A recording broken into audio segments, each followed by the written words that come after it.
Sir காலையிலேருந்து நின்றுக்கிட்டே இருக்கீங்க, நான் உங்களுக்கு மசாஜ் பண்ணி விடவா? உனக்கு வருமா? தெரியும் சார். சரி பண்ணு பார்ப்போம். வா.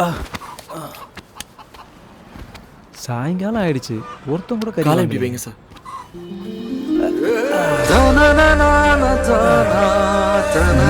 நல்லா பண்றடா. அம்மாக்கு செஞ்சு விடுவேன் சார், அதான் இந்த பழக்கம். அம்மா அனாதன்னு சொன்ன? என்ன அனாதாசிரமத்தில் பார்த்துக்கிட்ட அம்மா கூட எனக்கு அம்மா தான் சார். அப்படியா? புரிஞ்சு. உங்கள் காலை பார்க்கும்போது ரொம்ப ஸ்ட்ராங்காக இருக்கீங்க சார். இப்போவே எப்படி இருக்கீங்க, அப்போ 16ஸ்ல எப்படி இருந்திருப்பீங்க?